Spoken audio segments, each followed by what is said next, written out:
Hello everyone, good morning. Welcome to my online class.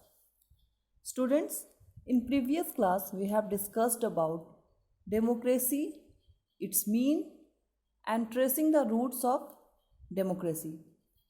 In today's class we will discuss about freedom and democracy and some other forms of government. So let's start today's class. Freedom and democracy. Most countries of Asia and Africa had been colonies of European powers such as Britain, France, Italy, Holland and Germany.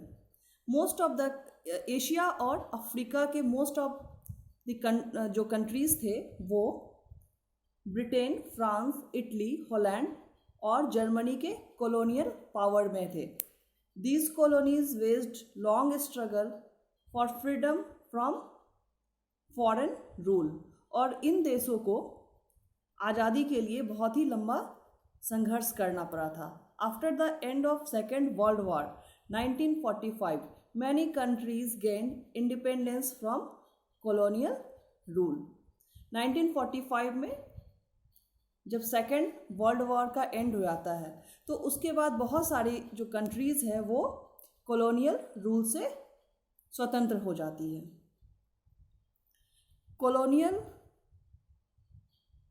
Rule या फिर colonialism, जिसका मतलब होता है हिंदी में उपनिवेशवाद.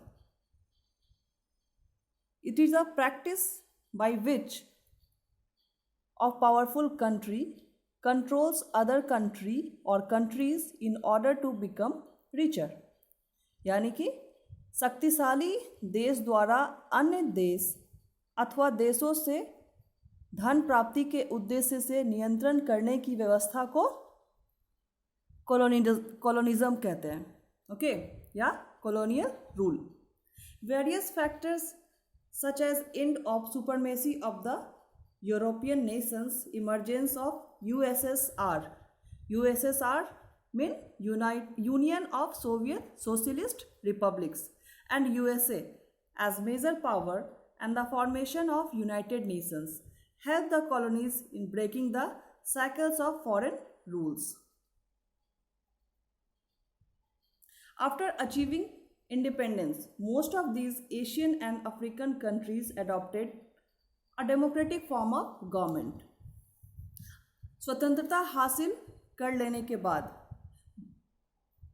ये जो एशियन और अफ्रीकन कंट्रीज़ थे उन्होंने गवर्नमेंट के कौन से फॉर्म को अपनाया? तो उन्होंने डेमोक्रेटिक फॉर्म को अपनाया.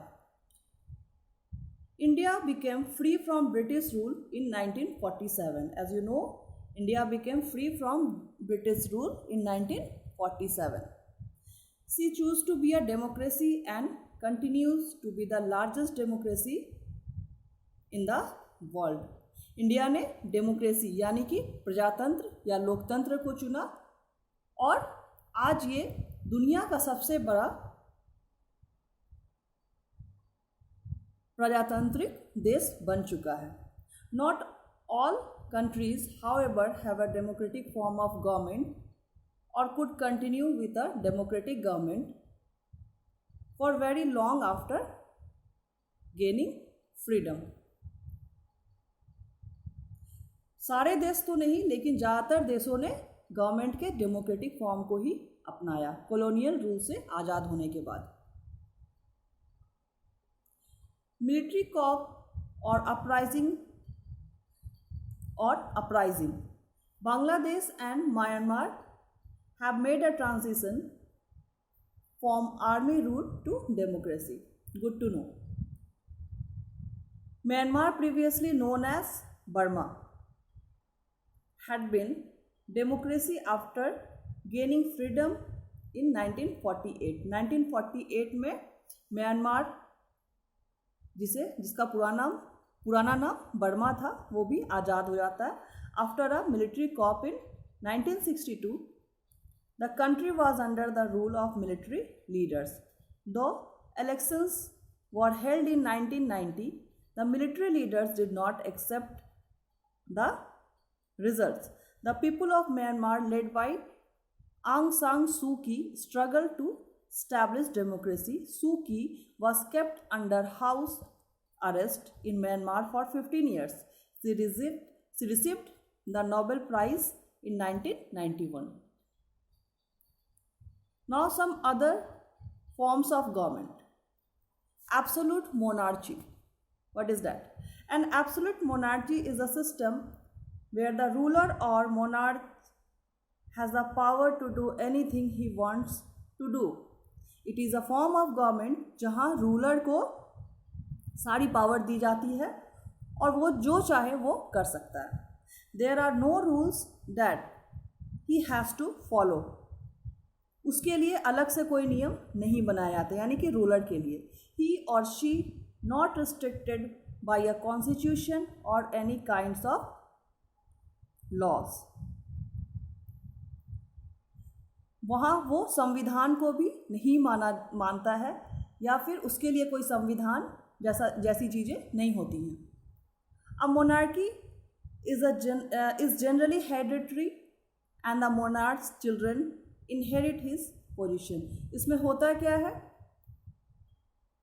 जो किंग है उसका बेटा आने वाले समय में फिर वो किंग बनता है. The welfare of the people is in the hands of the monarch ruling them. और लोगों का कल्याण, लोगों से जुड़ी जो भी कल्याण की चीज़ें होती हैं वो भी इसी किंग के हाथ में होता है या मोनार्क के हाथ में होता है. वो जो चाहे वो कर सकता है.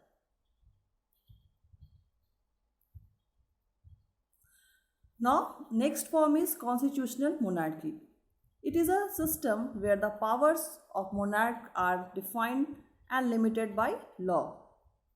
यहाँ सिस्टम तो वही होता है जो हम लोग पहले देखे हैं, लेकिन यहाँ पे इसके पावर्स को लिमिटेड कर दिया जाता है. Britain has system of constitutional monarchy. Britain में ऐसा सिस्टम ऑलरेडी है. हेयर द किंग और queen is the nominal head and the administration is carried on by the prime minister and the cabinet. The people elect their prime minister and other representatives. तो यहाँ हमने देखा constitutional monarchy में यहाँ Kings या queen के power limited होते हैं और आम देशों के आम डेमोक्रेटिक कंट्रीज़ की तरह यहाँ भी लोग अपने प्राइम मिनिस्टर या फिर अदर रिप्रेजेंटेटिव्स को elect करते हैं. So this is over of today's class. Today we will see new topic. Till then, bye bye.